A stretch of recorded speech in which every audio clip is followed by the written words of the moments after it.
Bienvenue, si nombreux dans cette rencontre. Nous sommes réunis ici pour tenter de penser ensemble une question qui est celle de l'inclusion. On va le faire avec nos 4 invités qui ont traversé très personnellement la question tout au long de leur vie. Je les remercie d'être là avec nous et je vous les présente. Madeleine Louarn. Madeleine, vous êtes metteur en scène. Vous étiez éducatrice spécialisée quand vous avez créé il y a 40 ans un atelier à l'intérieur d'un centre d'aide par le travail, l'atelier Catalyse, dans lequel vous avez donc accueilli et pratiqué le théâtre avec des acteurs en situation de handicap. Quelques années, c'était une compagnie d'abord amateur et puis elle est devenue professionnelle. Puis vous avez pris la direction du théâtre de l'Entresort. Et récemment, le théâtre de l'Entresort est devenu Centre national de création adaptée. C'est le premier centre de ce type. Vous nous en parlerez. Merci d'être là. Emilio Le Tarot, vous êtes interprète. Vous avez rejoint la compagnie Catalyse il y a maintenant 2 ans et demi. Vous interprétez Vignette avec vos 6 compagnons de Catalyse. Vignette qui est un regroupement de 3 extraits de formes dansées chorégraphiées par Maggie Marin, Volmir Cordero et Bernardo Monte. Merci d'être là. Simon Laherty, vous êtes interprète dans la compagnie Back to Back. Vous avez rejoint la compagnie Back to Back en 2003, voilà 20 ans. Et vous interprétez, aux côtés de Sarah Mainwaring et Scott Price, le spectacle avec lequel Back to Back est venu ici au Festival du TNB, qui s'intitule The Shadow Whose Prey the Hunter Becomes. Merci d'être là. Et enfin, Tamara Searle, vous êtes artiste associée à Back to Back, vous êtes la collaboratrice de Bruce Gladwin, qui dirige cette compagnie depuis 1999. La compagnie a été créée 10 ans auparavant, en 1988. C'est une compagnie australienne qui regroupe aussi des acteurs en situation de handicap et qui développe une méthode très particulière de travail fondée sur le dialogue constant et sur l'improvisation. Merci d'être là, vous nous en parlerez. Alors, je vous propose de démarrer la discussion avec une question sur les mots. Parce que la langue, c'est un premier espace de représentation qui révèle à la fois la pensée et l'étendue des impensés d'une question. Les artistes de Back to Back proposent dans leur spectacle de substituer disability par neurodiversity, ce qui n'est pas seulement un changement de mots, mais un changement de paysage, de vision du handicap, puisqu'il supprime, il balaye le paradigme de la normalité et avec le clivage normal-anormal. Madeleine, quelle est votre réaction ? Quels sont les mots, quels sont vos mots à vous pour parler du handicap? Qu'est-ce que vous pensez de neurodiversity? Et quelle est la langue que vous utilisez? Alors, je crois que c'est un problème qui ne se ferme pas, parce que je pense qu'il est sans cesse à remettre sur le métier, de savoir comment on parle. Je trouve que depuis 35 ans, les choses ont beaucoup bougé sur l'idée même de savoir comment on qualifie l'idée de cette différence, si tant est qu'elle soit définissable. Il y a une chose que j'aime beaucoup raconter parce qu'elle m'a vraiment, je trouve, signifiant très bien. Jean-François Auguste et Jean-Claude Pouliquin, qui est un des acteurs que vous avez vu, qui a la grande barbe et que je connais depuis 40 et quelques années, ils ont fait un duo qui raconte leur histoire de théâtre commune, comment ils se sont rencontrés et travaillé ensemble au théâtre. Et à un moment, en échangeant sur comment faire cette pièce, dans leur dialogue, avant, c'est pas sur la scène, hein, mais il demande à Jean-Claude, bon, comment on parle du handicap, de quelqu'un en situation de handicap. Et Jean-Claude fait non, non, puisqu'il parle pas beaucoup, Jean-Claude. Et alors il dit, bah, qu'est-ce qu'on peut dire? On peut dire en situation oui. Et je trouve ça très juste, parce que je me dis oui, il y a un truc, mais on ne sait pas quoi. Et donc ce truc qu'on ne sait pas quoi, je pense qu'il faut tout le temps rester ouvert sur cette définition, parce que c'est mobile. Le monde est mobile et on n'a pas la même perception aujourd'hui de cette différence. Et puis d'ailleurs, on ne sait pas bien la nommer parce qu'elle est très diverse et selon les personnes. Et par contre, ce qu'on sait, c'est qu'on est obligé d'en prendre soin, enfin de faire attention particulièrement. Donc c'est cette attention-là qu'il faut nommer. Après, est-ce qu'il faut donner un terme définitif à ce que c'est que cette différence? Je ne pense pas. Quand on a voulu nommer, par exemple, le Centre national pour la création, il fallait dire de quoi on parlait, et je sais que le mot adapté n'a pas été pas toujours trouvé d'acquiescement. Et moi, j'ai simplement dit adapté, c'est dans les deux sens. C'est-à-dire que nous aussi, il faut qu'on s'adapte. Il faut aussi qu'on se demande comment on fait. Et pour reparler de quelqu'un qui a beaucoup inspiré ce Centre national, qui est Fernand Deligny, il dit qu'il faut créer les circonstances. Et je trouve que c'est une belle façon de penser la création que de se dire qu'on crée des circonstances pour que quelque chose ait lieu. Et donc c'est de ça dont on parle en fait. Et c'est ça qui m'intéresse. Après, je suis personnellement très ouverte à toute discussion potentielle sur un nom qui pourrait changer. Voilà. Donc j'ai aucune réponse. Ce que je sais, c'est que tous les mots sont maladroits pour la question.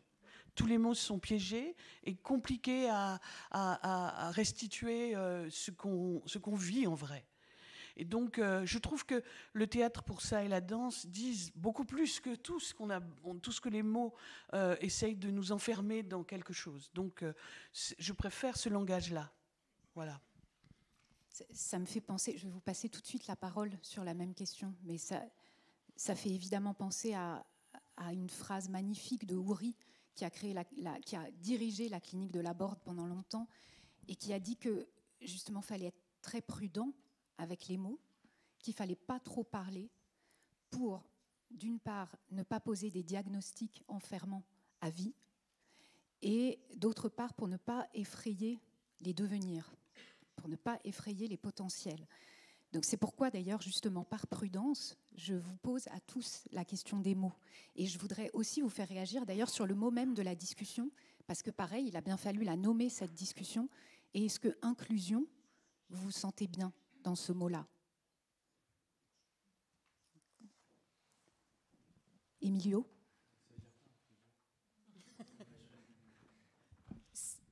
Tu veux répondre? Vas-y, tu peux essayer. La question d'Emilio, ça veut dire quoi, inclusion? Ça commence bien. Non, parce qu'en fait, je demande souvent les mots parce qu'en fait, j'ai beaucoup du mal avec les mots. Et souvent, j'ai souvent la définition des mots, mais j'ai pas le mot. Donc, quand on me dit un mot, je comprends pas, mais quand on me dit la définition, je comprends. Et voilà, et inclusion, ça veut dire quoi? C'est le contraire d'exclusion.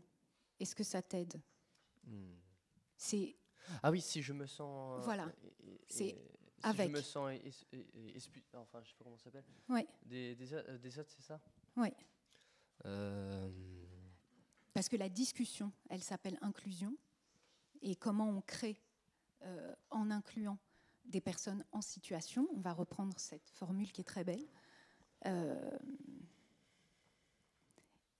Oui, comment est-ce qu'on crée? Et donc, comment est-ce que on vit ensemble, en fait, voilà. On est ensemble, on crée ensemble, sans faire de différence. Pour expliquer, parfois, en tant que personne handicapée, des fois, je me sens pas forcément exclu, mais des fois, souvent les gens ils ne font pas forcément attention, ils savent pas trop ce que c'est le handicap, ou du coup, des fois, ils disent parfois des mots maladroits ou ils essayent de rassurer.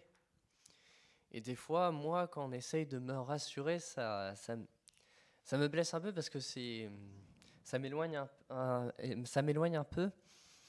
Et des fois, attends, excusez-moi, je stresse un peu.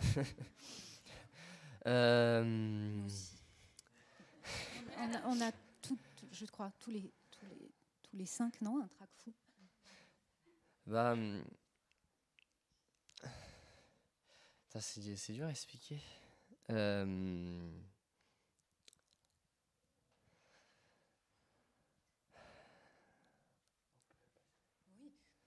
Mais attends, on va y revenir. Ouais. On va y revenir. Simon, Tamara, vous voulez répondre à la question?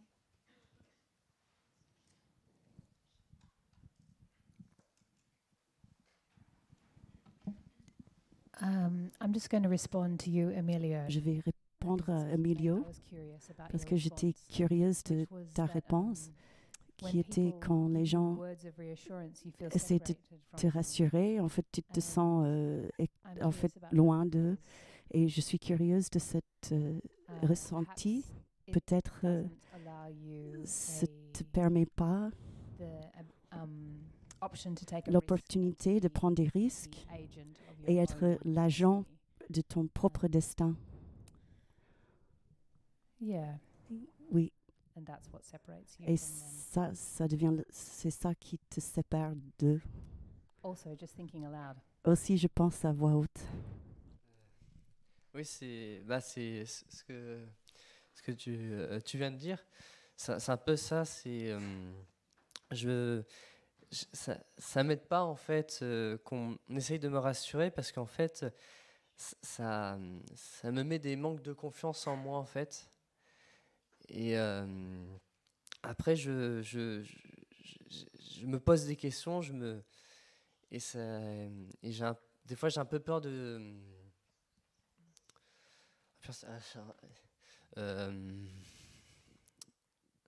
ouais, mais désolé, je stresse vraiment,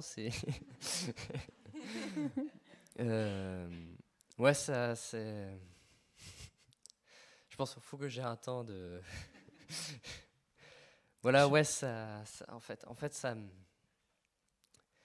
Parce que souvent, c'est un peu maladroit, mais souvent, les gens qui sont pas forcément concernés à l'handicap, souvent, ils essayent de s'adapter. Bon, c'est bien de s'adapter à l'handicap, mais parfois, des fois, ils s'adaptent, mais parfois mal. Oula, excusez-moi. Du coup, des fois, ça fait un peu de l'interprétation. Et des fois, des fois, je dis des choses. Par exemple, j'essaie d'expliquer des choses, et des fois, on essaye d'interpréter selon un niveau, un niveau de... Bon, pour expliquer, je suis au foyer en ESAT, et il y a des éducateurs, bon, et des fois, on ne connaît pas forcément tous les éducateurs, et des fois, il y a des éducateurs qui sont un peu maladroits, pas tous, hein, mais il y en a certains, et des fois qui essayent de faire bien, mais des fois, quand on explique les choses, des fois ils vont essayer de me comparer avec une autre personne handicapée pour voir, pour essayer de comprendre ce que je dis. Et des fois c'est un peu embêtant, parce que j'arrive pas à expliquer ce que j'ai, ce que je ressens, et du coup ça me renferme, et des fois je suis un peu... Ça m'arrive des fois d'être un peu dépressif à cause de ça, parce que des fois je me sens... J'aimerais expliquer les choses, et des fois je me demande, est-ce que je dis les mots justes, est-ce que j'explique bien, et voilà. Mais je voulais dire qu'il y avait dans la pièce de Back to Back un moment où vous dites, parce que c'est le sujet de la pièce beaucoup, qu'en fait on les prend trop pour des enfants, ou quelque chose qui fait que la parole est toujours minorisée. Et Foucault, il dit une chose très bien, il dit le handicap, c'est souvent une façon de faire qu'on n'écoute pas les gens. C'est-à-dire qu'on les a tout de suite vus, et après, du coup, on n'écoute plus de la même façon. Et je trouve que c'est très juste que cette séparation entre l'aspect et ce qu'on a été nommé, et du coup, la parole est, comment dire, on l'écoute pas en vrai. Et donc, c'est ça qui rend la chose compliquée, parce que comme on fait, aussi, on diminue les personnes souvent quand ils sont, comme s'ils étaient moins capables, moins potentiellement à même de pouvoir trouver le bon chemin, etc. Et moi, j'ai vécu ça. J'étais une éducatrice comme ça. Et c'est un boulot que de sortir ça de sa tête. Hein. C'est un vrai gros travail. Et c'est ce qui se passe un peu maintenant. On s'aperçoit qu'on n'a pas bien traité la question depuis des années et qu'il faut peut-être vraiment qu'on se continue à se mettre au boulot pour changer ça. Mais moi-même, je vois le parcours que j'ai fait entre mes 25 ans quand j'ai commencé et maintenant, c'est plus la même pensée. Hein. Est-ce que vous avez juste envie de réagir l'un et l'autre justement au mot inclusion ? Est-ce que c'est le bon mot ?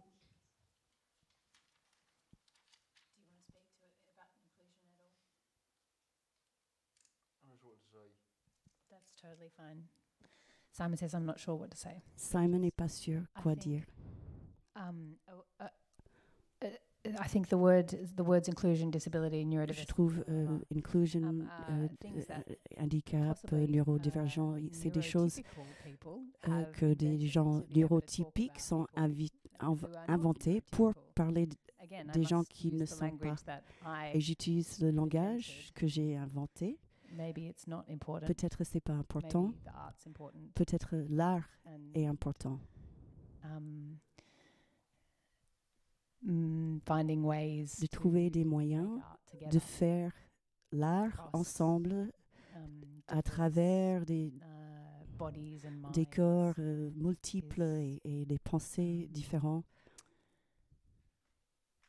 Ça m'intéresse moi. Et Simon, peut-être aussi. Alors justement, on va parler du travail. On va aborder immédiatement la question du travail, parce que ce qui est très intéressant, c'est que votre point de départ, back-to-back et Catalyse, n'est pas du tout le même. Vous partez de discussions et de paroles de vos acteurs. Vous partez, Madeleine, de textes. Shakespeare, Carroll, Swift, Beckett, Vossier, c'est-à-dire aussi de l'histoire, dans tous les sens du terme. Est-ce que vous pouvez, les uns et les autres, nous décrire un peu, à partir de ce point de départ, comment vous travaillez ? Quel est votre processus ?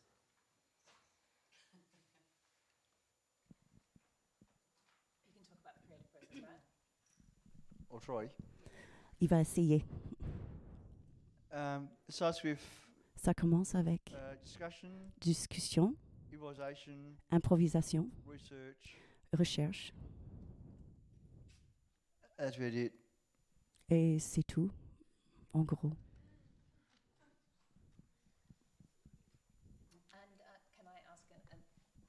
Can I ask another question? Je peux poser une autre question, Simon? Where do the ideas come from? Où les idées viennent d'où?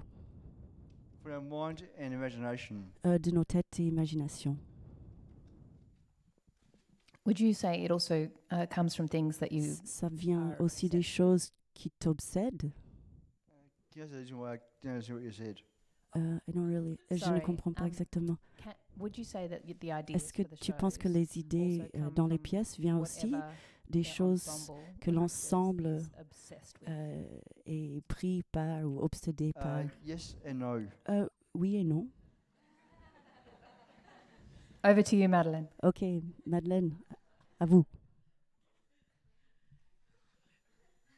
Alors peut-être, juste pour revenir, pourquoi les textes... moi j'ai découvert le théâtre avec les acteurs qui étaient en situation de handicap, comme on dit. Je ne connaissais pas le théâtre avant. Et j'ai trouvé que c'était un terrain incroyable de montrer à quel point on n'est pas unique. Enfin, je veux dire, on est divers, on est plusieurs dans le même corps. Et que le théâtre est une fonction formidable pour explorer cette multiplicité de nos aspects d'une même personne. Et du coup,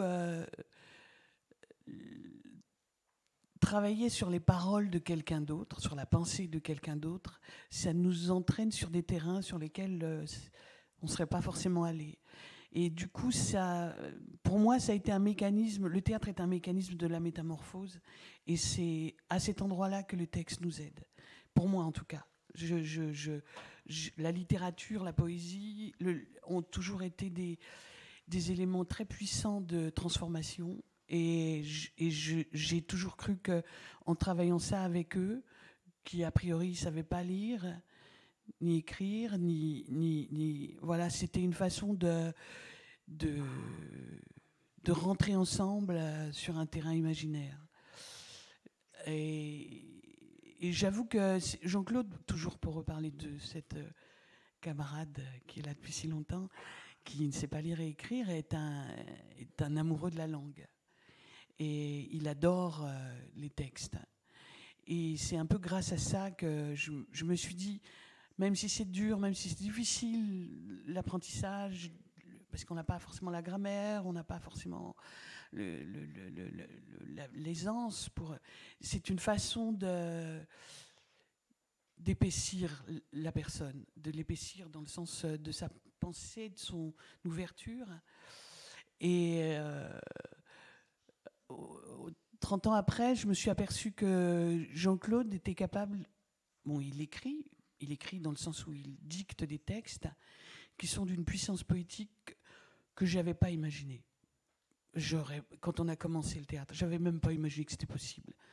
Et c'est vraiment magnifique ce qu'il fait. Et du coup, ça me conforte encore plus dans l'idée que le théâtre a une fonction avec la poésie, avec la dramaturgie, avec tous les récits, les fictions qui sont dedans, un moteur de transformation. C'est pas pour soigner quoi que ce soit, c'est juste transformation, dans le sens où on devient un peu, comme si le monde était un peu plus grand et un peu plus intéressant à travers cette langue. Et je pense que cette expérience-là, avec les acteurs de Catalyse, on la partage. C'est pour ça que je suis, moi, personnellement, très attachée à partir d'auteurs. Voilà. Mais en même temps, on travaille sur des textes d'écriture de plus en plus. Ce que vous voyez dans les pièces, par exemple, dans Vignette, ce sont des textes qui ont été écrits... on voit Christelle qui dit tout un texte sur Bouche, c'est elle qui l'a écrit dans nos improvisations. Manon sur l'immortalité, c'est elle qui l'a écrit. Donc vous voyez, il y a aussi des parts, je vois à quel point il faut aussi faire l'aller-retour, c'est-à-dire aller à la source de ce qui les inspire, tout en continuant à ouvrir des portes vers d'autres voies, d'autres auteurs, d'autres pensées. Et tout ça, c'est une sorte de... Voilà. Mais le théâtre est un art de l'incarnation qui est extraordinaire pour que la langue s'incorpore. Et ça, c'est une expérience, pour moi, décisive. Est-ce que c'est pour ça que, pour tout ce que vous dites justement de ce que peut apporter le voyage dans la fiction, que vous célébrez particulièrement justement le théâtre en révélant la machinerie théâtrale, par exemple, d'un spectacle à l'autre, en appuyant les costumes, les maquillages, la perruque, justement, tous ces signes de la transformation, et en révélant même, par exemple, la présence du souffleur. C'est ce que vous faites dans plusieurs spectacles. Est-ce que, justement, c'est pour dire ce que vous dites, pour célébrer la fiction et ce qu'elle peut proposer à tous les corps, d'ailleurs? Alors pour moi, le souffleur, c'est la représentation même de ce que c'est le théâtre. Parce qu'il y a... Alors vous avez les prompteurs maintenant à la télé ou ailleurs, mais le souffleur, c'est une invention théâtrale. C'est-à-dire, on voit à l'instant où quelqu'un souffle, on voit le travail, on voit tous les autres voix qui ont déjà dit ce texte, et on voit l'instant des deux rapports entre la parole qui est soufflée et la parole qui est incarnée. Et ça, pour moi, ça c'est waouh, c'est un vertige extraordinaire. J'adore ces moments, j'adore les souffleurs. Donc pour moi, c'est un mécanisme formidable. C'est la plus belle représentation du théâtre. Je ne sais pas s'il existe un autre endroit où on souffle comme ça et qui ne perd pas la fiction, qui donne juste cette vertige de tout ce qui avait déjà été fait. Et le théâtre est un art de la répétition. Donc on répète, on refait. Et c'est ce travail du temps qui est dit dans une fraction de seconde, une sorte de condensation. Pour moi, j'adore. Et ça ne dit pas que l'erreur. Vous voyez ce que je veux dire? Ça ne dit pas que ça. Et puis, une erreur n'est pas une mort. On tue personne avec une erreur.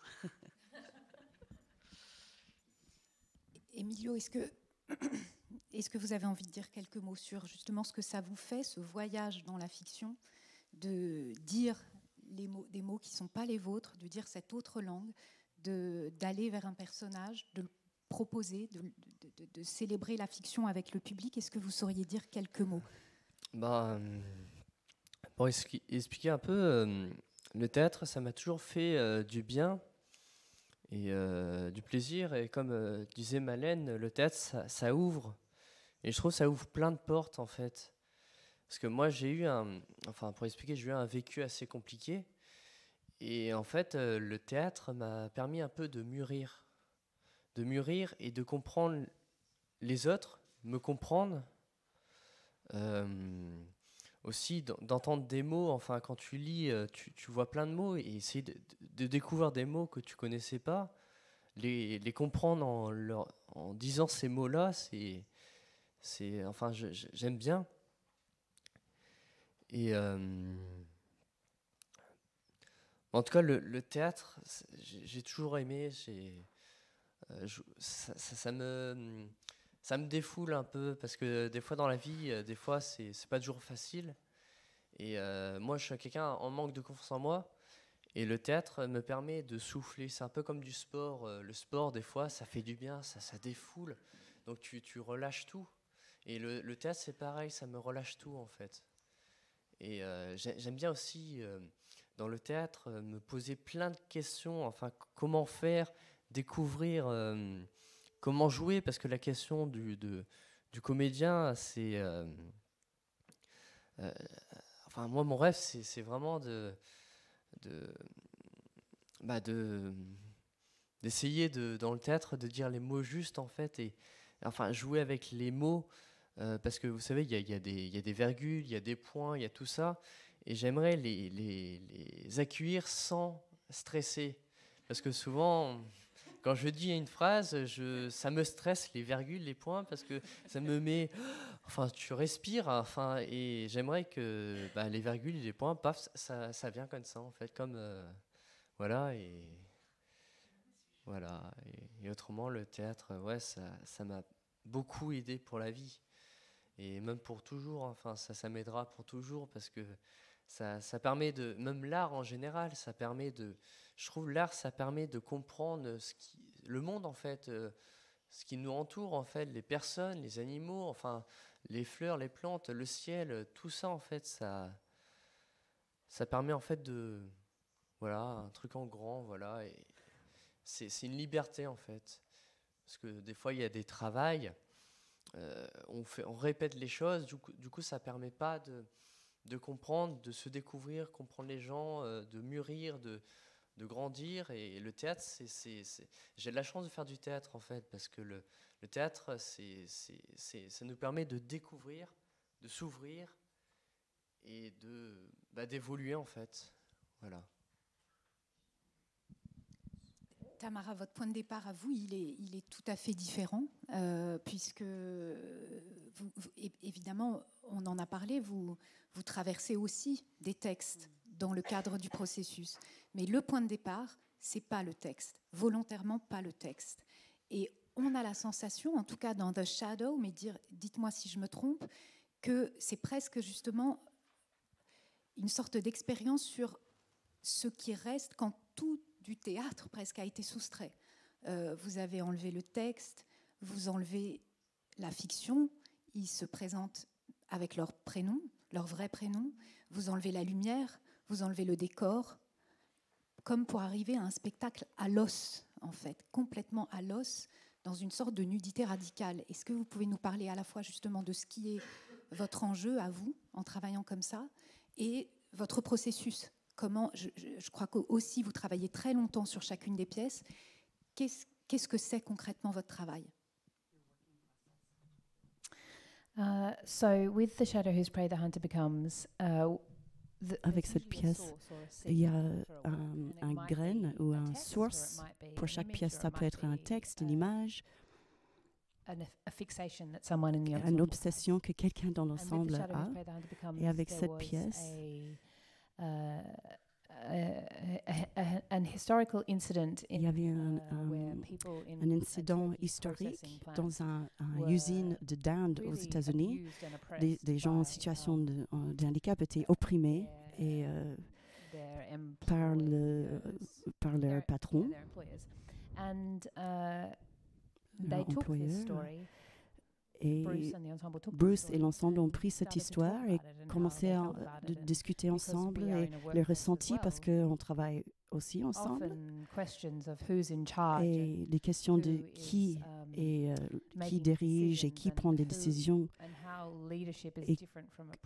et comment l'oppression, c'est pas qui guide ou amène le projet, et on a une relation de travail ensemble. Il y a un directeur, il y a des acteurs, mais les acteurs on a l'impression qu'ils sont des personnes en situation de handicap. Ils sont perçus comme ça, mais il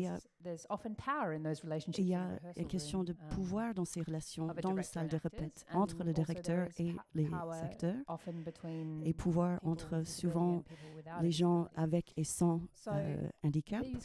Alors ces questions sont toujours vivantes dans notre processus. Et ils étaient là dans cet article dans le journal.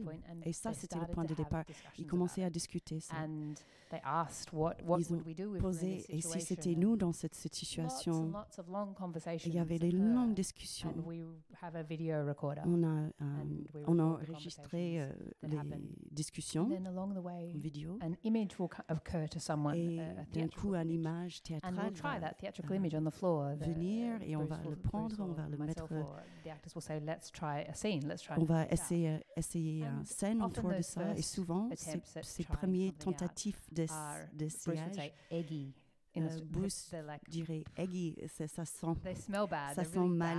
C'est les premières tentatives, le premier écrit, c'est terrible. Ou parfois, le premier tentative, c'est parfait et on va jamais revoir. Mais on enregistre et on lit les transcriptions de nos discussions. On va on va tirer certains textes, on va relire, on va refaire le montage, on va essayer, ça va marcher, ça va pas marcher, on va le jeter dans la poubelle et on va recommencer. Ça vient absolument de nos conversations et tout ce qui intéresse les individus dans l'ensemble. Et c'est à partir de ça qu'on fait le travail. Et c'est eux qui guident. Est-ce que ça... Je réponds. Who does the choice? Together. Yeah, so we will on prend des décisions ensemble. On va lire la transcription et les acteurs vont dire « je n'aime pas » ou « c'est un peu stupide » ou « je pense que je peux dire encore plus à cet endroit ». Alors on change des choses par rapport à l'opinion de tout le monde dans la pièce. Moi j'avais une question pour vous. Vous avez fait des spectacles très différents. Je veux dire... certains très spectaculaires avec de la musique, beaucoup de lumière, de costumes, de choses très belles d'ailleurs. Et chaque spectacle est un processus un peu différent à chaque fois, ou systématiquement la question de la place de la question du handicap reste le nœud peut-être des sujets des pièces. Je ne sais pas, c'est une question. Est-ce que c'est lié à un événement concret? Comment est-ce que chaque processus de travail de spectacle se met en place? J'ai vu que Bruce disait qu'à chaque fois c'était une question qui était restée en suspens sur le précédent, qui amenait le suivant. C'est souvent le cas. Il y a quelque chose qu'on n'a pas exploré dans une pièce précédente et on a mis à côté parce que c'était pas le moment. Et on a on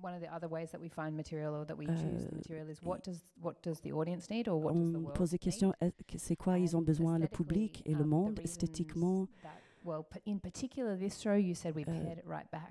Cette pièce, c'est vrai qu'on a enlevé plein des choses. C'était voulu depuis le début parce qu'on trouvait que notre travail commençait à être juste pour les grands plateaux et on voulait faire les pièces qui pouvaient aussi tourner dans les venues, les lieux plus petits, les villages, comme c'est dans une sorte de salle polyvalent. On voulait en fait toucher les publics différents et pas juste les grandes scènes et les grands festivals ou les grands. Et on adore le public, sont très intéressés par le travail, mais on voulait accéder les autres publics. Et c'est pour ça on a enlevé des couches pour faire que c'était plus possible de voyager. Par rapport à autres spectacles, Food Court ou Ganesh ou Lady Eats Apple, je pense que la vision était très grande. Et c'était grande parce que les acteurs, ils disent on veut faire les tournées. Et la possibilité de tourner, c'est quand quelqu'un achète le spectacle. Et ils vont l'acheter quand c'est spectaculaire. Alors, on a dit, OK, on va faire en grand. Et que les acteurs vont être exposés au grand public. Est-ce que tu as quelque chose à dire? Does that answer your question? Est-ce que c'est une bonne réponse? J'ai répondu, OK. Alors, moi, je me tourne vers vous, Madeleine, de nouveau, justement sur la question du choix, parce que vous l'assumez, cette question. C'est justement, c'est bien vous et vous seul qui choisissez les textes, par exemple, que vous allez monter. Et la question, moi, j'ai une question justement sur le choix de vos fictions. Comment vous les choisissez? C'est-à-dire, est-ce que toutes les fictions sont possiblement émancipatrices?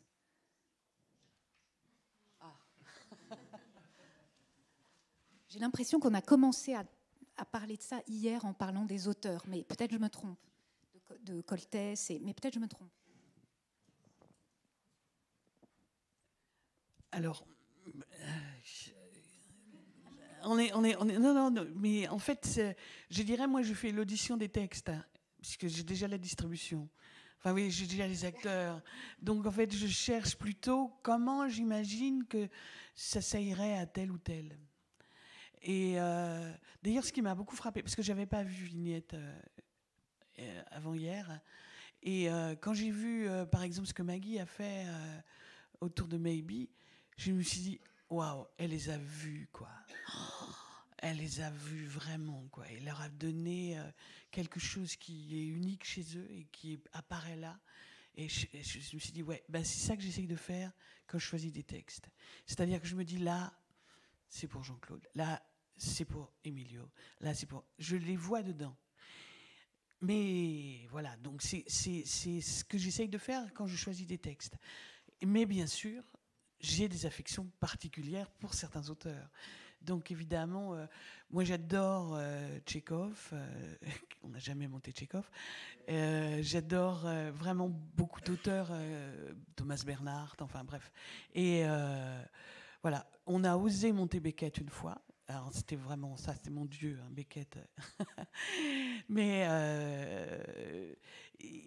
et c'était peut-être un des plus beaux spectacles qu'on ait fait d'ailleurs. Et bon, bref. Et du coup, après, il y a cet endroit où on choisit des fictions, comme Gulliver, qui n'est pas une pièce de théâtre. Et là, on a une liberté d'adaptation. C'est-à-dire que du coup, les acteurs écrivent et rentrent dedans. Mais c'est quand même, j'allais dire, un peu moi qui décide où je les vois. Et malgré tout, je trouve que c'est bien aussi pour un acteur d'être vu et propulsé à un endroit. Enfin, en tout cas, ce mécanisme-là, je le trouve assez comment dire, productif, qui permet de l'invention.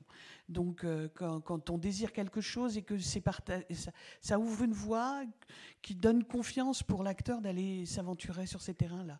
Donc, c'est aussi ça que j'aime bien choisir. Et puis, souvent, je dis, moi, j'assume totalement la fonction de la metteuse en scène qui structure, décide.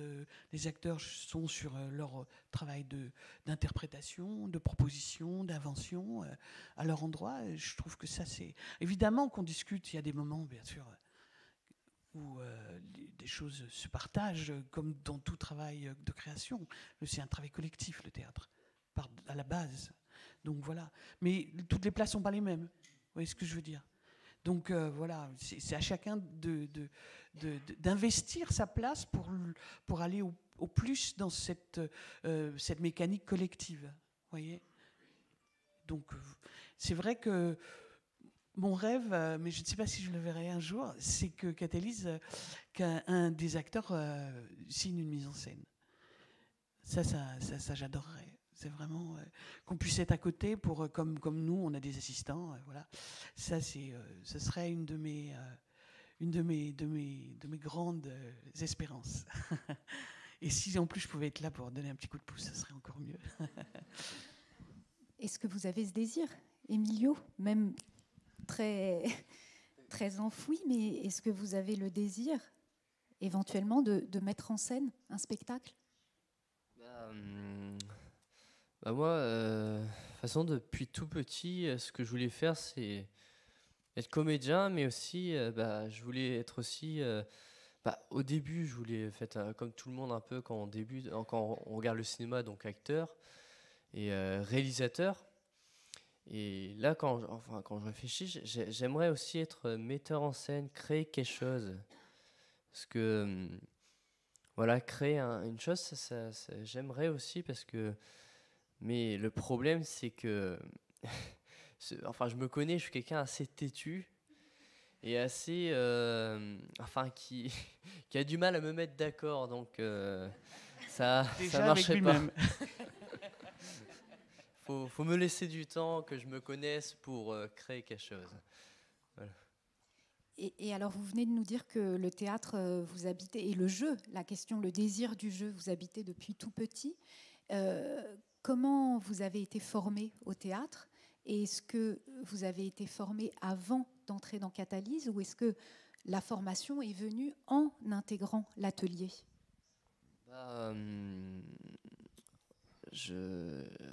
Quand j'étais petit, je dis jeune, oui, mais je suis toujours jeune. Mais j'ai jamais joué forcément dans un club, tout ça. Mais par contre, je faisais souvent des choses, je faisais du théâtre moi-même. Parce que quand t'es petit, des fois, tu joues avec toi-même et c'est marrant, tu imagines des choses. Et aussi, quand je suis arrivé à l'adolescence, j'avais mon premier téléphone. Donc, il y avait l'appli TikTok.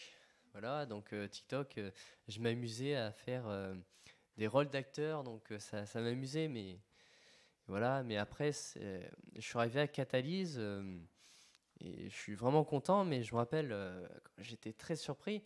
Parce qu'en fait, quand j'étais petit, je disais souvent que j'aimerais être comédien, acteur, mais comédien aussi. Et on me disait non, tu seras jamais comédien, t'es nul, patati. Et ça me... Du coup, je continuais, mais au moment où je suis arrivé, parce que je voyais, il y avait un casting. C'est ça, casting, ouais. Ils recherchaient Catalyse une recrue ou un recrue. Donc j'ai fait une lettre de motivation, j'ai dit ce que je ressens. On m'a pris dans les 5, voilà. Après j'ai fait je sais pas si c'est le bon mot, des tests, montrer qui je suis, est-ce que je suis bon dans l'équipe, si je peux, voilà. Et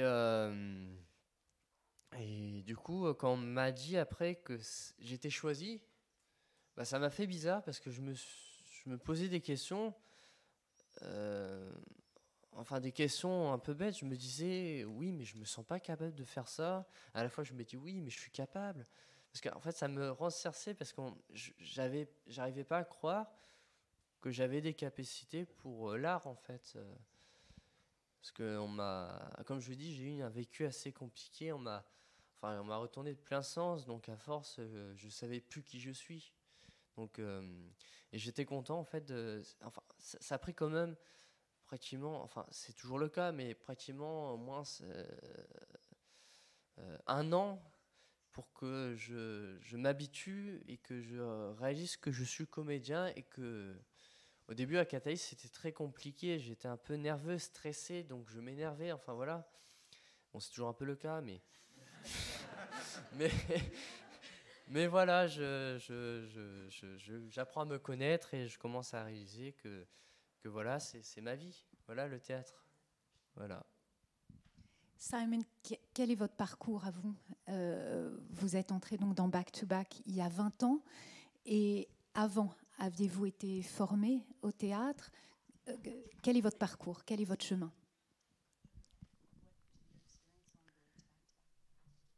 I did a lot in acting in primary school and high school. I did some acting and pardon, j'ai fait je fais du théâtre quand j'étais étudiant.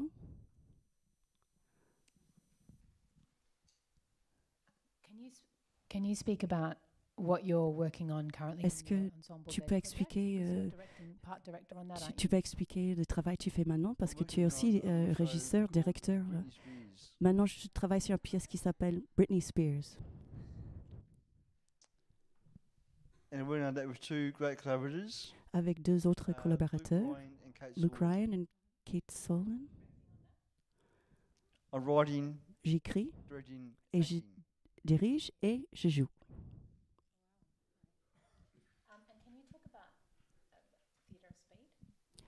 Tu peux parler de Theatre of Speed. Let's do tomorrow. I don't want to talk with them.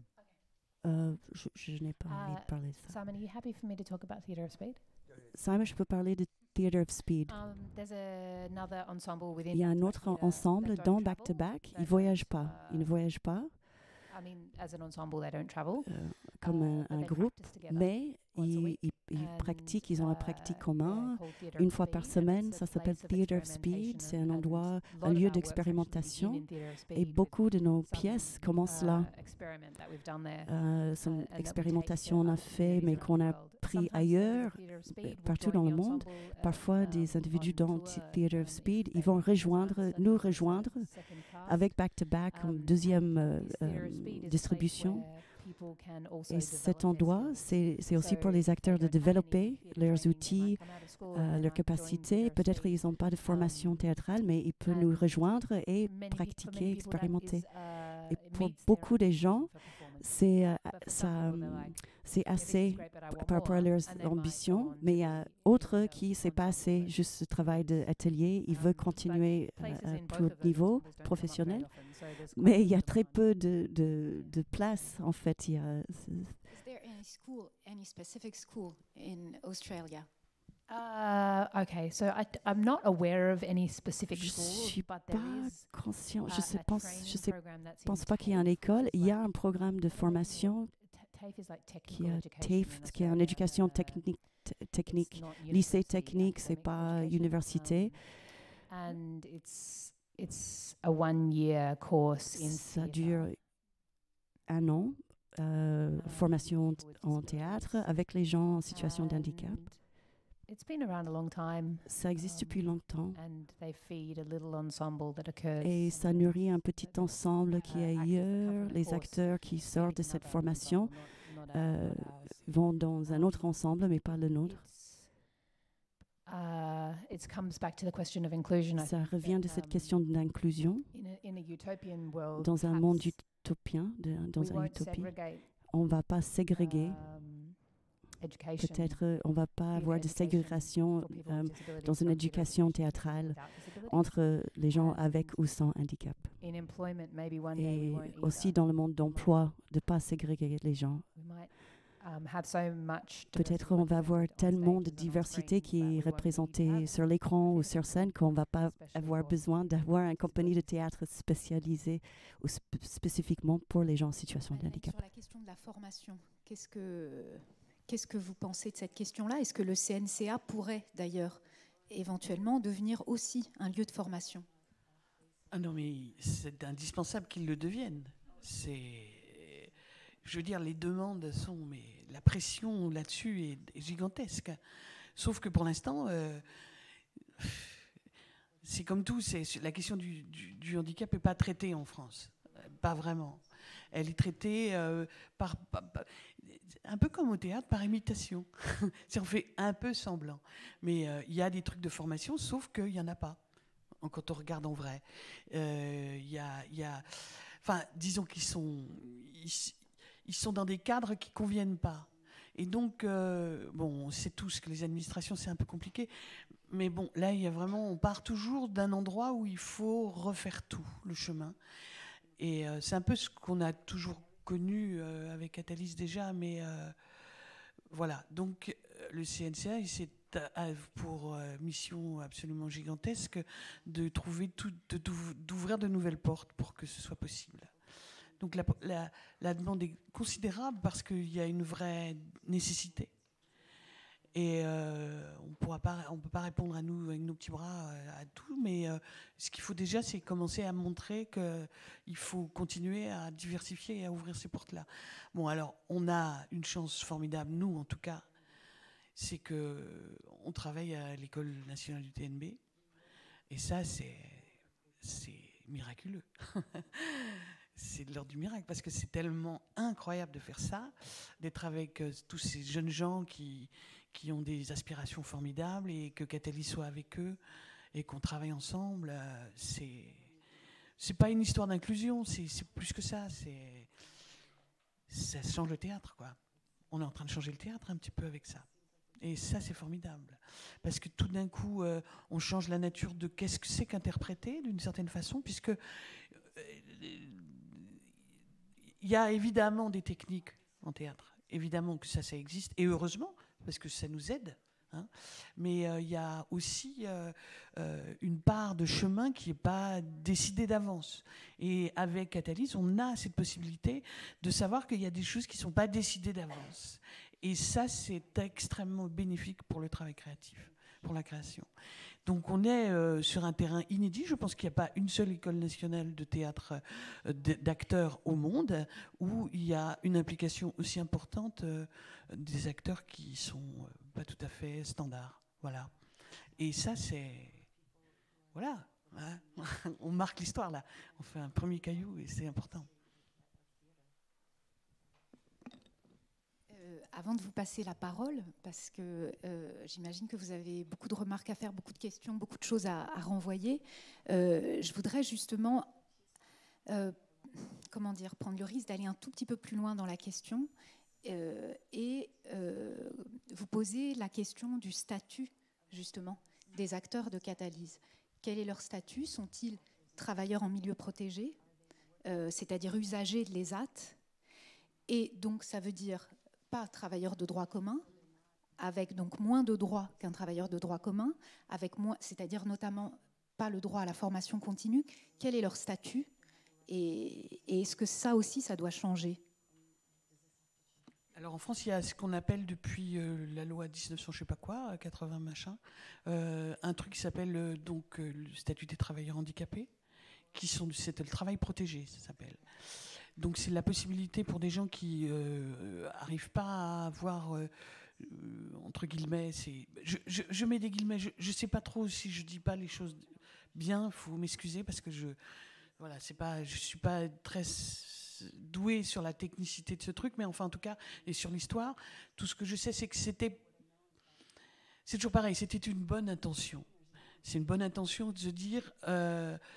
le travail, ils doivent pouvoir y aller. Sauf que quand on laisse, on met pas de circonstances où on n'accompagne pas la question de la différence, ça marche pas trop bien dans les entreprises. Donc la France a décidé, puisqu'il fallait se préoccuper de toutes ces personnes qui sont sur le bord du chemin, de leur donner la possibilité de travailler. Donc il y a eu ces ESAT, ça s'appelait des CAT, des centres d'aide par le travail à une époque, qui sont évidemment, c'est comme tout, quoi. Il y a le pire et le meilleur là-dedans. Et c'est très institutionnel. Donc forcément, ça ne donne pas une impression de liberté. Moi, je reste réservée sur le fait de dire qu'il faut tout jeter. Parce que c'est une histoire. Après, il faut la faire changer, c'est sûr. Après, dire il faut faire tout disparaître, je ne pense pas non plus. Donc il y a des choses à inventer. Et je crois que le CNCA est entre parties pour ça, c'est-à-dire de dire, OK, il n'y a sans doute pas une solution au problème, il y a sûrement plein d'histoires potentiellement possibles, et qu'il faut travailler à ce qu'elles s'assouplissent et qu'on trouve des choses les plus justes dans l'histoire et dans le contexte de chaque lieu, pour permettre que l'accompagnement existe et qu'en même temps il soit pertinent. Il ne s'agit pas de... Voilà. Et on a beaucoup de réflexions à faire là-dessus. Sur la formation, je pense qu'on est vraiment à fond là-dessus. Pour l'instant, ça fait 2 ans que ça existe, le CNCA, et on n'a pas encore trouvé comment concrètement trouver des solutions, mais je pense que c'est imminent. Enfin, en tout cas, c'est imminent. Sauf qu'on ne va sûrement pas répondre à la demande incroyablement pressante en une seule fois. Il faut que ça puisse se diffuser dans plein d'autres espaces pour que ce soit possible. Mais évidemment, déjà le fait qu'on voit de plus en plus des spectacles comme Back to Back, comme Catalyse, est une façon aussi de redire à quel point c'est une nécessité de cette présence partout. Que ce soit sur les plateaux, mais pas que. Donc voilà, je réponds pas bien. Je devrais être techniquement beaucoup plus efficace, mais... Tamara, Simon, est-ce qu'il y a l'équivalent justement en Australie? Est-ce que vos acteurs ont des statuts spécifiques de travailleurs ou ont-ils le statut d'artiste, de travailleur, de droit commun?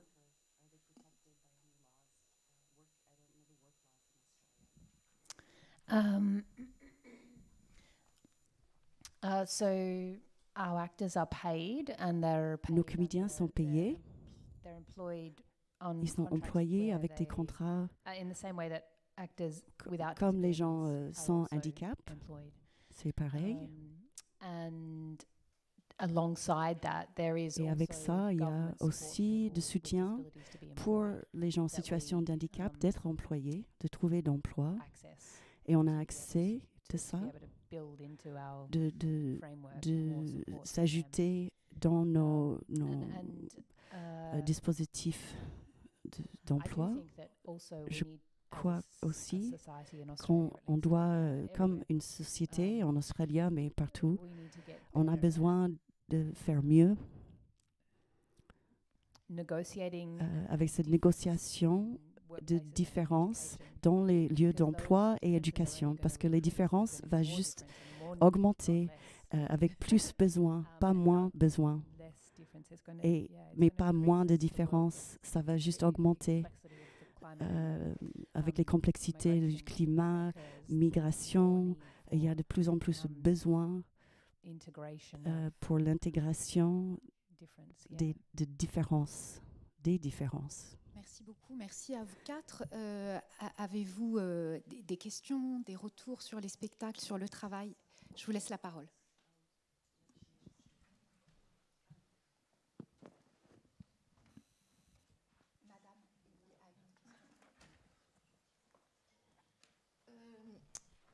Pour répondre à la question de l'inclusion, c'est surtout sur ce domaine-là que je vais intervenir parce que je ne pratique pas le théâtre. Je suis Catalyse depuis une 40aine d'années, enfin un petit peu moins que la création, mais presque au moment de la création. Je pense que le terme d'inclusion, c'est une coquille vide. Dès lors que l'on considère l'autre comme son semblable en capacité de penser, en capacité d'utiliser le langage, en capacité de créer et de porter sa voix en tant que personne humaine, au même titre que n'importe qui, je pense que la notion d'inclusion, elle tombe d'elle-même. Et je pense que la notion d'inclusion, elle est très liée à une notion très très à la mode actuellement, qui est celle de la compassion. On ne peut pas, si on considère l'autre comme son semblable, avoir de la compassion. On ne peut avoir que de la sollicitude à son égard. Et dès lors qu'on a de la sollicitude à son égard, on ne peut pas parler ni penser à sa place. Vous voulez répondre? Vous voulez réagir?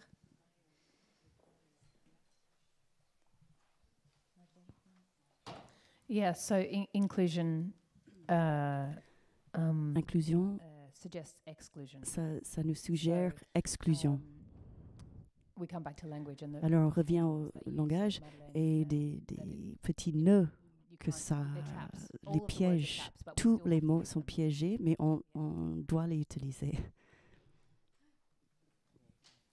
Oui, en parlant de mots, c'est ça qui est compliqué parce que les mots, je sais pas, j'ai l'impression qu'un mot, ça ressemble à plein de choses et on peut l'interpréter de plein de manières. Et c'est ça, en fait, dans ma vie, souvent, quand j'explique une phrase, des fois, on l'interprète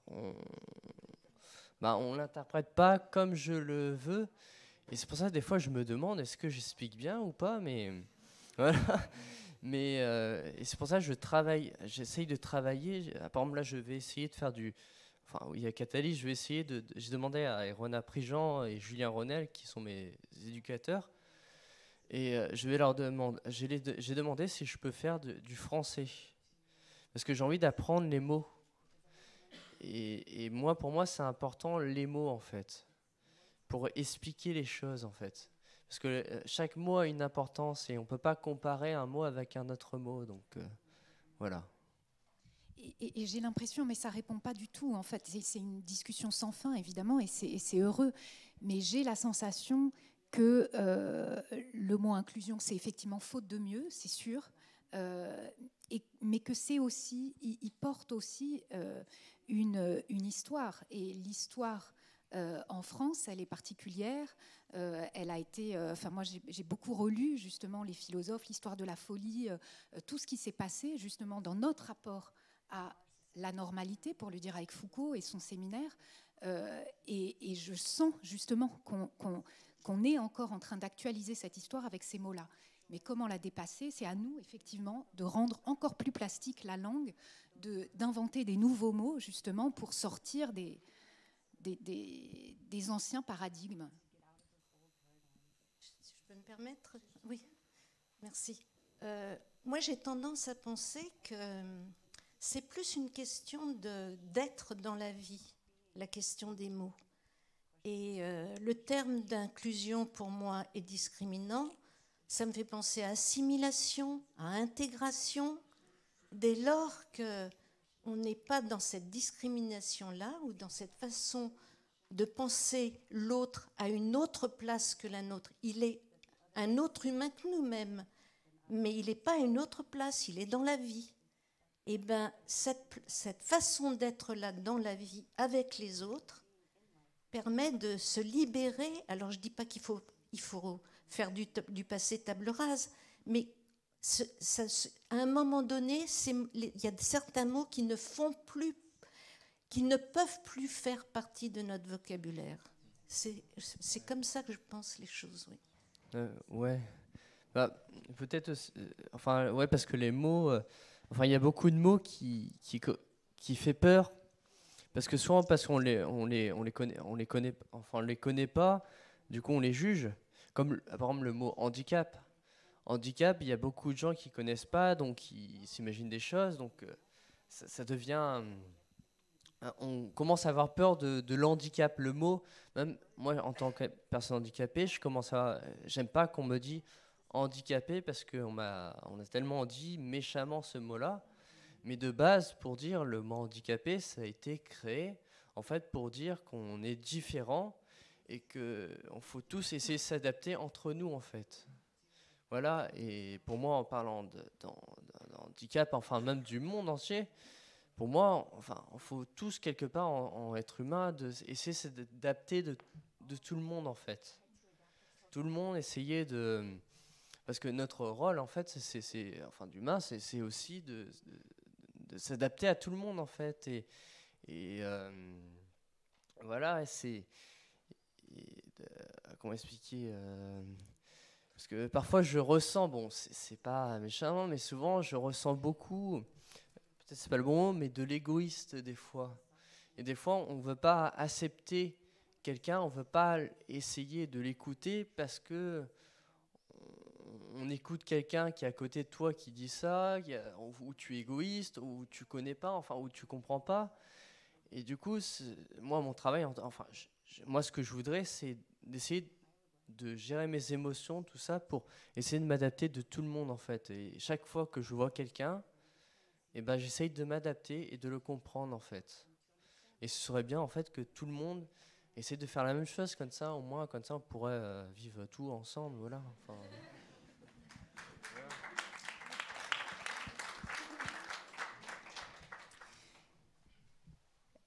D'autres demandes de parole? Ici, oui. Une question peut-être en Australie. Est-ce que vous avez des situations où, alors je reprends le mot d'inclusion, vous avez le sentiment que des artistes ou des personnes avec qui vous vouliez travailler, vous n'arriviez pas forcément à les faire entrer dans vos projets, dans vos spectacles? Et comment vous avez traité cette situation?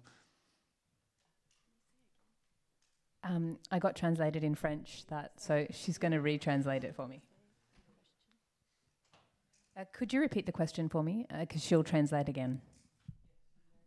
Oui, donc est-ce que vous avez eu le sentiment dans votre travail que parfois avec des personnes, des artistes, des professionnels avec qui vous vouliez travailler, pour une raison ou une autre, il y avait des difficultés, vous n'étiez pas sûr qu'ils puissent entrer dans le travail ou participer à votre travail, et comment vous avez traité cette situation? I have to clarify the question. Did you ask? Il faut clarifier la situation. Unsure sometimes if somebody will be able to participate. That is the work.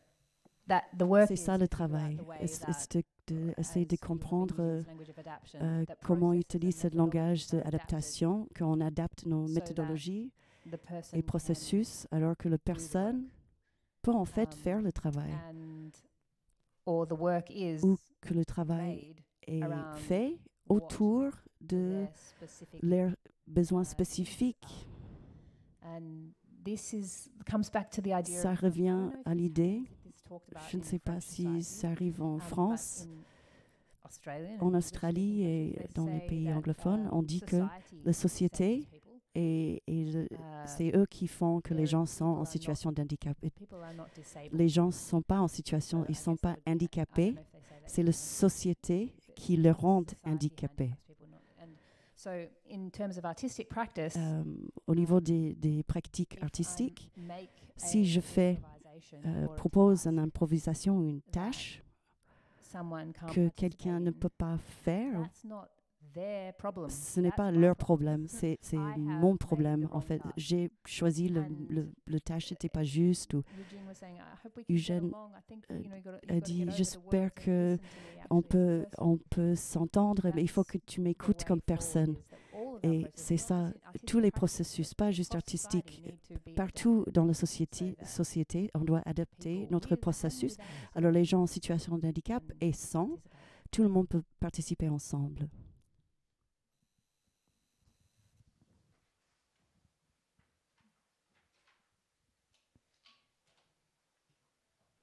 Hi, I'm from the UK, London. Bonjour, je suis de UK, de Londres, et je vais faire une remarque. Et ça, c'est... Il y a un terme qu'on utilise dans les organisations artistiques quand on travaille avec les gens en situation de handicap. Notre manière de décrire, et ils sont plutôt contents d'être décrits. On n'utilise pas le mot handicapped parce que c'est offensif. façon. The social model of Le modèle social The de social model of disability, de which says handicap. disability is caused by people's bodies or On dit minds, que le handicap est la faute de la tête. C'est pas la tête et le corps des gens, c'est la société. Que la société doit comprendre que certaines ont des fonctionnements, que les gens sont plus ou moins handicapés. Disabling spaces and systems and attitudes by considering difference from Je the suis désolée, outset. ça va un peu trop. I just wanted to say that. Yeah. Yes, it's an interesting way out of the problem of language. C'est une manière intéressante de sortir des problèmes de langage. Bonjour. J'enseigne dans les écoles d'art, les écoles des beaux-arts.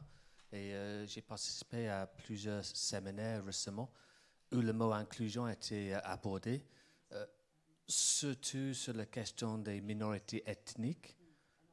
Je ne pense pas qu'ils sont exclus de nos écoles des beaux-arts, mais ils sont très peu présents. On peut même dire qu'ils sont absents.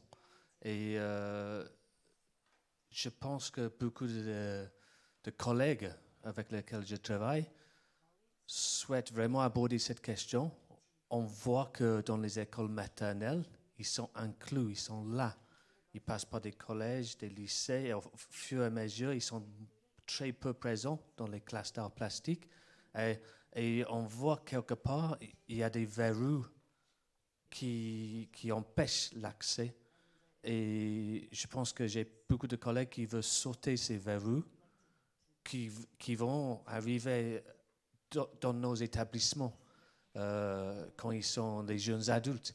Et là, ça veut dire que c'est un projet vraiment de long terme, parce qu'il va falloir au moins 20 ans pour arriver à ça. Et ça demande un engagement de nous, nos établissements, nos collègues, mais aussi les gouvernements. Et j'ai ces discussions sur le plan européen, pas juste en France. C'est vraiment un débat qui est actif et vif. Je voulais juste dire que, évidemment, que la question du regard que la société porte, elle implique et elle a des conséquences considérables. Et que cet endroit-là est à faire bouger. Mais il me semble qu'une des façons de le faire bouger, c'est aussi de se dire que là, on parle de handicap au fond, même du handicap mental, qui est très acceptable. Je pense qu'il faut savoir qu'il y a des hommes et des femmes qui sont dans des comportements qui sont très, très compliqués à comprendre, qui ne parlent pas, qui ont des réactions extrêmement impulsives, très, très... Voilà, et ces hommes et ces femmes qui sont en France en foyer de vie, vous ne les voyez pas. Et ça nous touche sur un mystère de la construction humaine qui peut-être serait bien de redire que ce n'est pas parce qu'on serait tous qu'on comprend. Il y a des choses qu'on ne comprend pas et je pense que cette question qui est posée par le fait que, voilà, il y a des êtres humains qui ont une manière d'être au monde qui est radicalement différente et qui, honnêtement, ne se résume pas. Et ça serait intéressant de se dire ça, parce que ces hommes et ces femmes qui ne parlent pas, qui se tapent la tête contre les murs, qui ont des réactions physiques très, très difficiles à accompagner, il faut pas, ça aussi, ça fait partie de la vie. Et je pense qu'il faut aller jusque-là. C'est pas juste une histoire de société. C'est aussi, humainement, il y a quelque chose qui bute. Et il faut que cette butée, on se la mange, quoi. Vous voyez ce que je veux dire ? Il faut qu'on y aille, quoi. Et je ne sais pas jusqu'où ça peut aller, mais en tout cas, je voudrais juste atténuer l'idée que ce n'est pas qu'une histoire de société. C'est aussi une histoire de construction humaine que ça touche profondément, quoi.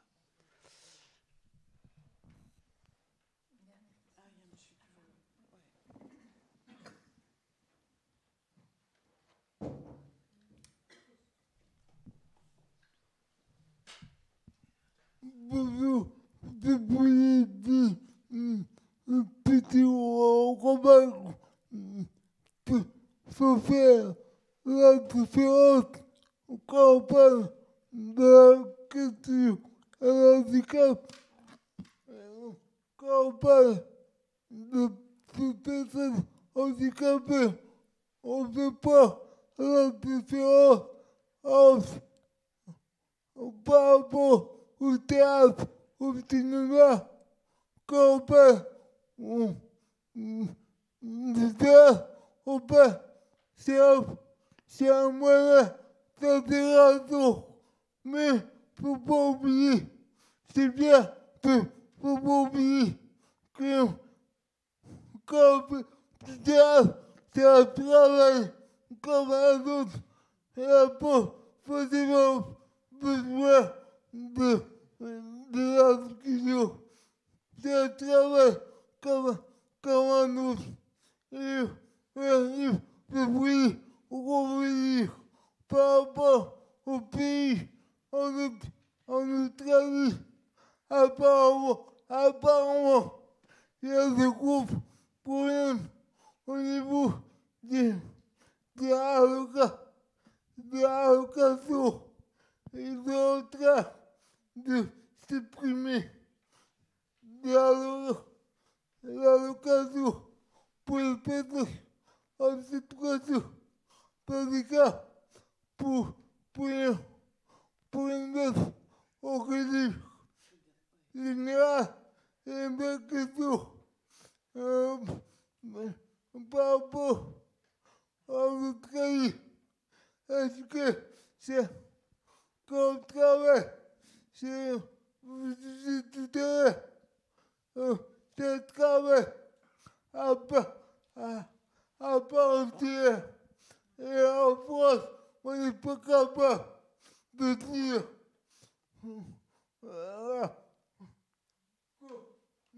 qu'on peut travailler et bien après, on peut avoir des compensations.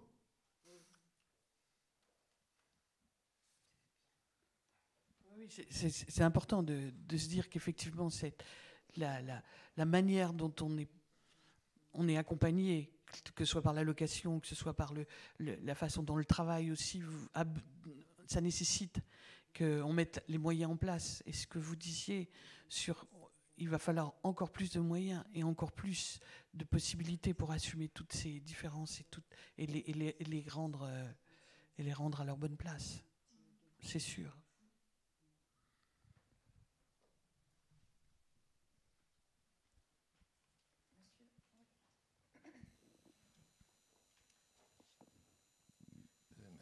Une autre question sur l'adaptation. On a beaucoup parlé du contexte d'adaptation de l'acte de création en fonction de la diversité des créateurs et des artistes. Dans votre spectacle actuellement, il y a une réplique que j'ai trouvée très intéressante. Un comédien dit « Il faut qu'on dise des mots courts pour que le public comprenne ». C'est très intéressant et ça soulève pour moi la question du public. C'est-à-dire comment, dans l'acte de création, peut-on tenir compte de la diversité des situations, handicap ou pas, mais de la diversité des publics. Est-ce qu'on peut adapter le concept de conception universelle de design, à l'acte de création? Il s'applique pour maintenant l'environnement, l'architecture, etc. Mais donc l'architecture, c'est aussi création. Est-ce qu'on peut l'élargir aux autres arts, aux autres domaines artistiques, aux autres situations? Cette question, tenir compte de la diversité des publics et de leurs difficultés, des adaptations en langue des signes ou autres pour les personnes déficientes auditives, etc. etc. Est-ce qu'on peut penser aussi donc la prise en compte de la diversité des publics dans l'acte de création? Simon, would you explain to the audience about the line in the show where peux expliquer ces mots dans le quand Scott a dit fais simplement utiliser les petits mots, les courts mots. Cette réplique, quand on discute, je pense que d'utiliser les petits mots, des courts mots que tout le monde peut comprendre. Yeah. Would you, Madeleine, like to answer? Est-ce que Madeleine, est-ce que vous voudrez bien répondre cette histoire d'ouvrir, de penser à la diversité dans le public? En fait, pour moi, c'est un peu la même question que l'accessibilité d'avoir les bons endroits, pas les marches pour pouvoir rentrer, des signalétiques qui fonctionnent. Enfin, ça, pour moi, c'est technique et je pense que il faudrait évidemment que ça puisse être partout appliqué. Sur la question de réfléchir quand on crée à ça, alors moi, je vais te dire un truc qui ne se dit pas, mais quand je travaille sur la création, je pense jamais à ce que les gens vont penser.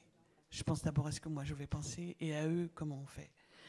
Après, on espère que ce sera reçu, mais je me dis pas, moi j'adapte pas le discours en me disant je ne vais pas utiliser tel mot, je vais pas utiliser telle abstraction. Moi personnellement, après sur la forme, faut-il qu'il y ait un sous-titre, faut-il qu'il y ait de la possibilité les questions techniques d'audio, guide et tout ça, il n'y a aucun problème. Mais après, dans la création, moi, quand je pense à un spectacle, je pense pas aux gens. Pour moi, le public, ça n'existe pas, c'est que des gens. Et les gens, je ne sais pas ce qu'ils pensent. Donc, il faut qu'ils aient leur liberté de penser et de recevoir et de détester, voilà, ou pas, ou d'aimer. Mais moi, j'essaye de dire ce que j'ai avec eux, ce qu'on a à dire. Après, j'adapte pas, non. Personnellement, j'adapte pas. Je sais pas ce que c'est. Mais bon, voilà, ça c'est moi, je sais pas faire autrement. Voilà, c'est tout. Merci beaucoup. Merci d'avoir